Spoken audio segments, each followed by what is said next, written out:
నేటి వైశిష్యంలో ముఖ్యంగా ఈ రోజున మనం చెప్పుకునేది ఏంటి అంటే, ఈ రోజున మనకి అది ఆదివారం అయింది. అది కూడా ఏంటంటే ఇది మొట్టమొదటి ఆదివారం అనమాట. అంటే ఇదేంట్లో మనకి ఆగస్టులో వచ్చే మొట్టమొదటి ఆదివారం. దీన్ని సాధారణంగా ఫ్రెండ్షిప్ డేగా సెలబ్రేట్ చేసుకుంటూ ఉంటారు. ఈ ఫ్రెండ్షిప్ డే గురించి మనం మాట్లాడుకోబోయే ముందు అసలు స్నేహం యొక్క అర్థం, అలాగే స్నేహితుల్లో రకాలు, దాంతోపాటుగా పురాణాల్లో ఈ స్నేహాలకు సంబంధించిన విషయాలు అంటే ఏమిటి, మనం పురాణాల్లో ఉన్న దాని ప్రకారం మనం ఏమేమి నేర్చుకోవచ్చు అన్న విషయాన్ని కూడా మనం ఇక్కడ కొంత డిస్కస్ చేసుకోవచ్చు. మొట్టమొదటిగా స్నేహితుల దినోత్సవంగా దీన్ని చాలా ఇదిగా అంటే ఎప్పుడైతే మనకి ఈ యొక్క మదర్స్ డే లాగా, ఫాదర్స్ డే లాగా, ఇలాగే ఫ్రెండ్షిప్ డే అని కూడా సెలబ్రేట్ చేసుకోవడం, దానికి సంబంధించి ఒకళ్ళు ఫ్రెండ్షిప్ బాండ్స్, లేకపోతే దానికి సంబంధించి గ్రీటింగ్స్, ఇవన్నీ ఓకే. అయితే మనిషి జీవితంలో స్నేహితుడి యొక్క ఇంపార్టెన్స్, స్నేహితుడు అనేది చాలా చాలా ముఖ్యమైనది. ఎవరికైనా సరే స్నేహితుడు అనే పదంలోనే స్నేహానికి సంబంధించి అంటే స్నేహితుడు, మిత్రుడు, సుహృత్ అని రకరకాల పదాలతో అంటారు. సుహృత్ అంటే ఏంటంటే మంచి హృదయం కలిగిన వ్యక్తి అని దాని అర్థం. అంటే మంచి హృదయం, అందరికీ మంచి హృదయం అంత హై స్థాయిలో లేకపోయినా మనం స్నేహానికి తీసుకునే వ్యక్తికి మన మీద వారికి ఆ మంచి అభిప్రాయం ఉండడం అనేది దీంట్లో అర్థంగా మనం ఇక్కడ చెప్పుకుంటాం అనమాట. అంటే మంచి దయగల హృదయం. మామూలుగానే స్నేహానికి సంబంధించిన విషయాల్లో మనం కనుక మాట్లాడుకుంటే స్నేహం అనేది ఇద్దరు వ్యక్తుల మధ్య కావచ్చు, లేకపోతే గ్రూప్ ఆఫ్ పీపుల్ మధ్య కావచ్చు, అదొక స్వచ్ఛందమైన అంటే వాలంటీర్ రిలేషన్షిప్ అనమాట. అంటే చాలా దాని గురించి ఏంటంటే వ్యక్తుల మధ్య పరస్పర అవగాహన కానీ, లేకపోతే వ్యక్తుల మధ్య ఒక ట్రస్ట్, ఒక నమ్మకం, అలాగే నమ్మకంతో పాటుగా ఒకరి గురించి ఒకరు కేర్ తీసుకోవడం, అలాగే ఒకరి గురించి ఒకరు రక్షణ, దాంతోపాటుగా ఒకరికొకరు మద్దతు ఇవ్వడం ఏ విషయంలోనైనా, అలాగే వారి యొక్క అభిప్రాయాలు కలవడం, ఇవన్నీ కూడా స్నేహంలో భాగాలుగా మనం చెప్తాం. అంటే స్నేహంలో ఎలా ఉంటుందంటే అవతల వ్యక్తి సంబంధించిన విషయాల్లో వాళ్ళకి మనం కోఆపరేటివ్గా ఉండే విధానంలో ఎలా ఉంటుందంటే ఒక రకమైన వాళ్ళకి ఒక ఎఫెక్ట్ అనమాట. అది ఎలా ఉంటుందంటే భావోద్వేగ మద్దతు అంటారు. అంటే దాన్ని ఎమోషనల్ సపోర్ట్ అనమాట. అంటే నేనున్నాను నీకు, ఏ విషయంలోనైనా ధైర్యంగా నువ్వు ముందుకు వెళ్ళడం అనేది, అంటే వాళ్ళ యొక్క భావోద్వేగాలని, వాళ్ళ యొక్క ఎమోషన్స్ని షేర్ చేసుకునే విధానం అనేది ఒకటి ఉంటుంది. అంటే దాంట్లో విధానం ఏంటంటే వాళ్ళు కష్ట సమయాల్లో కానీ, ఇబ్బందులు పడుతున్నప్పుడు కానీ వాళ్ళకి ఒక రకమైన ఓదార్పు లాంటిది మనం ఇవ్వడం అనేది స్నేహంలో ఒక కీలకమైన అంశంగా ఒకటి చెప్తారు. అంటే ఆ రకమైంది. అలాగే ఒకళ్ళ మీద ఒకళ్ళకి నమ్మకం, గౌరవం, ఒకళ్ళ యొక్క ఆలోచనలను ఒకళ్ళు నమ్మకంతో, గౌరవంతో వాళ్ళు ప్రొటెక్ట్ చేసుకుంటూ ముందుకు వెళ్ళడం అనమాట. అది కూడా ఓ రకమైన ఇదిగా మనం చెప్పచ్చు అనమాట. దాంతోపాటుగా ఏంటంటే పరస్పరం ఒకళ్ళొకళ్ళు మద్దతు ఇవ్వడం బట్టి ఏమవుతుందంటే దాంట్లో కంపానియన్షిప్ అని కూడా ఒకటి ఉంటుంది. అంటే ఒకళ్ళతో ఒకళ్ళు మాట్లాడుకునేటప్పుడు ఏదైనా ఇబ్బందులు ఎదురవుతున్నప్పుడు ఒకరికొకళ్ళు నేను రక్షణగా ఉన్నాననే ధైర్యాన్ని కలిగిస్తూ, ఏ సమస్యలైనా ఇద్దరు ఒకరితో ఒకళ్ళు పంచుకునే విధంగా, ఎలాంటి పరిస్థితుల్లో అయినా నేను ఉన్నాననే విధంగా వాళ్ళకి ఒక రకమైన సపోర్ట్ ఇవ్వడం అనేది కూడా ఇందులో ఒక భాగంగా చెప్తారు.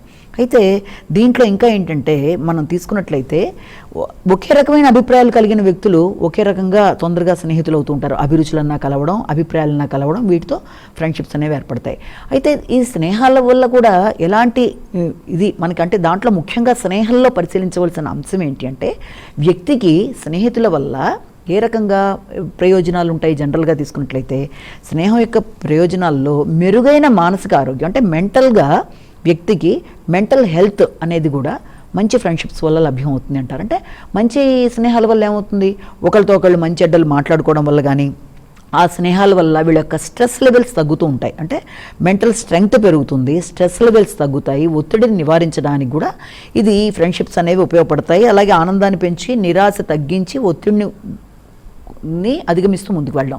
అలాగే ఫిజికల్గా కూడా దీనివల్ల వచ్చే మనకి ప్రయోజనం ఏంటంటే బలమైన ఈ యొక్క సామాజిక సంబంధాలు, మంచి ఫ్రెండ్స్ ఉండడం బట్టి ఏంటంటే వ్యక్తికి దానివల్ల మానసిక ఆరోగ్యంతో పాటుగా శారీరక ఆరోగ్యంలో తొందరగా వాళ్ళకి బీపీలు అనేవి ఏమన్నా తగ్గడం లాంటిది, లేకపోతే హెల్త్కి సంబంధించిన ప్రాబ్లమ్స్ ఏమన్నా ఉన్నా వాటిని అధిగమించడం, వాటన్నిటికి కూడా ఇది ఉపయోగపడుతుంది. దీర్ఘాయువు ఉండడానికి కూడా ఉపయోగపడుతుంది. అంటే ఫ్రెండ్షిప్ అది మంచి స్నేహం కనుక అయితే వ్యక్తికి మానసిక శారీరక ఆరోగ్యాలతో పాటు ఒక ప్రొటెక్షన్ అనేది, మంచి మద్దతు అనేది, అలాగే దాంతోపాటుగా ఒక ట్రస్ట్ అనేది కేర్ అనేది ఒకరిదొకరు షేరింగ్, ఇలాగా ఎన్నో రకాలైన ప్రయోజనాలు అనేవి దీంట్లో ఉంటాయి.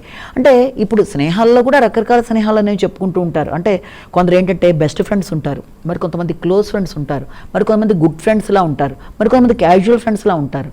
ఇక మనకి చూసినట్లయితే నెట్లో కనుక చూసినట్లయితే ఫేస్బుక్ ఫ్రెండ్స్ అని రకరకాలుగా ఉన్నప్పటికీ కూడా వ్యక్తికి ఏ రకమైన స్నేహమైనా కూడా అది ఎలా ఉండాలంటే ఒక ధైర్యాన్ని ఇచ్చేట్టుగా, లేకపోతే ఒక నమ్మకాన్ని కలిగించేట్టుగా, దానివల్ల మ్యూచువల్గా వ్యక్తిగత అభివృద్ధికి దోహదపడేట్టుగా, దానివల్ల ఒక మంచి మార్గంలో వ్యక్తి ప్రయాణం చేసేట్టుగా, అంటే ఏదైనా సరే నేనున్నాను అనే ఒక ధైర్యాన్ని చెప్పడం అనేది స్నేహంలో మొట్టమొదటి మెట్టుకుంటుంది. కాబట్టి ఆ రకంగా చెప్తూ వెళ్ళడం అనేది స్నేహంలో రకరకాల భావాలు. కొన్ని రకాల స్నేహాలు మామూలుగా ఫ్రెండ్లీగా పరిచయం అయ్యి ఒక పరిచయస్తులతో తర్వాత ఆ పరిచయం కాస్త మంచి స్నేహ సంబంధాలతో పాటుగా అది ఒక ఫ్యామిలీ ఏర్పడడానికి కూడా, ఒక రిలేషన్ ఏర్పడడానికి సామాజిక సంబంధాలతో వెళ్ళేవి కూడా కొన్ని మంచిగా అలా వెళ్ళిపోయే బాంధవ్యాలు కూడా ఉంటాయి.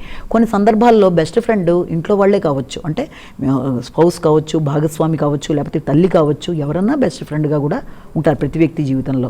అలాగే బెస్ట్ ఫ్రెండ్ తర్వాత గుడ్ ఫ్రెండ్స్లా చెప్పుకునే వాళ్ళు మన పరిస్థితుల ప్రకారం దాని ప్రకారం చూసుకుంటూ ముందుకు వెళ్ళడం అనేది ఒకటి చెప్తారు. సో ఈ రకంగా స్నేహాల్లో రకరకాల స్నేహాలు ఉన్నప్పటికీ స్నేహం యొక్క మొట్టమొదటి అర్థం ఏంటి అంటే వ్యక్తికి ఒక నమ్మకం, ధైర్యం, మద్దతు, భావోద్వేగ మద్దతు, దాంతోపాటుగా సెల్ఫ్ ప్రొటెక్షన్, తర్వాత ధైర్యం, ఇబ్బందుల్లో మంచి కష్టసుఖాల్లో పాలు పంచుకోవడం, ఏ విషయాన్నైనా చెప్పుకోగలిగిన ఇది రావడం, వాళ్ళకి అవతల వాళ్ళు కూడా ఆ రకమైన ధైర్యాన్ని ఇవ్వడం, అలాగే వ్యక్తిగతంగా వ్యక్తి అభివృద్ధి చెందడంలో మంచి చెడ్డలు ఏమన్నా ఉన్నా కూడా వెంటనే చెప్పడం, అంటే కన్స్ట్రక్టివ్గా వాళ్ళకి మనం కొన్ని డెసిషన్స్ చెప్పడం, ఇలాంటివి ఎన్నో విషయాలు అనేవి ఈ యొక్క స్నేహం అనే విషయంలో మనం చెప్తాం.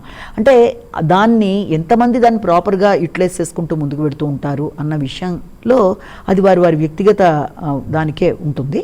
కానీ జనరల్గా మాత్రం స్నేహితుడు అంటే హితవు కోరేవాడు. ఏ రకమైన హితవు కోరేవాళ్ళు? వాళ్ళు వ్యక్తికి సుహృత్ అన్నమాట ఇందాక నేను మీకు చెప్పినట్టుగా మంచి హృదయం. అంటే ఒక వ్యక్తి కోసం స్నేహం అన్న విషయం గురించి కాదంబరిలో ఏమని చెప్తారంటే ప్రాణమిత్రుడి కోసం అవసరమైతే ప్రాణాన్ని అడ్డు వేయడం అనే దాన్ని చెప్పడం జరుగుతుందన్నమాట. అంటే అలాంటిది ఎప్పుడు చేయగలం? వాళ్ళ మీద పూర్తి స్థాయిలో మనకు ఒక మంచి అభిప్రాయం ఉన్నప్పుడు, వారికి మన మీద మంచి దయగల హృదయం ఉన్నప్పుడు ఆ రకమైన స్నేహం అనేది ఎటర్నల్గా నిలిచిపోతుంది.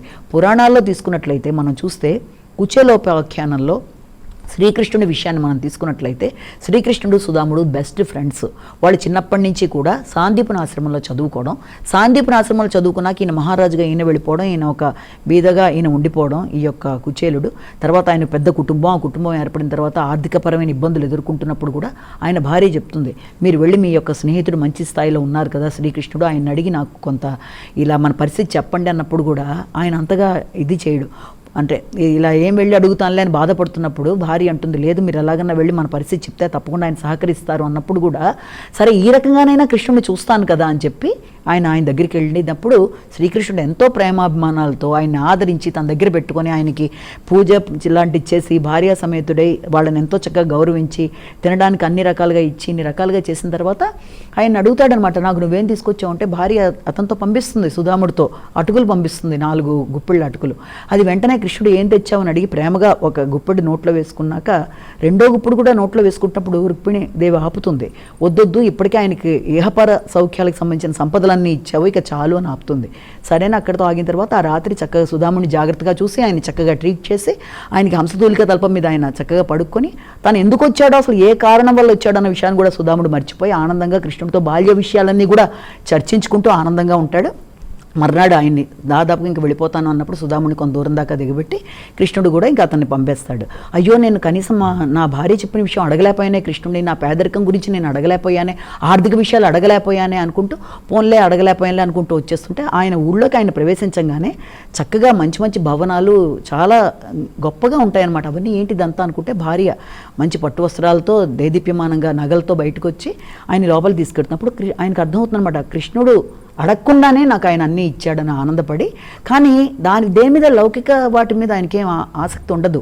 బతికినన్నాళ్ళు భగవంతుణ్ణి ఆరాధిస్తూ దేని మీద ఆసక్తి లేకుండా భగవంతుడినే కీర్తించుకుంటూ తర్వాత ఆయన భగవంతుడిలో ఇదైపోతాడనమాట. అంటే ఇక్కడ కృష్ణుడు కృష్ణుడిని ఆయన ఎప్పుడేం అడగల, కృష్ణుడు నీదేంటి అన్నది చూడలా, తారతమ్యాలు చూడలా, ఇద్దరి మధ్య ఉన్నది ఏంటంటే ప్రేమ, అనురాగం, ఒకరి కష్టాన్ని ముందే గ్రహించి ఆత్మీయుడైన మిత్రుడి కోసం తన యొక్క శక్తి కొలది తను ఏం చేయగలడో అది చేయడం అనేది నిజమైన స్నేహానికి గుర్తున్నది మనం ఈ కుచేలోపాఖ్యానంలో ముఖ్యంగా కృష్ణుడిది సుధాముడిది చూస్తాము.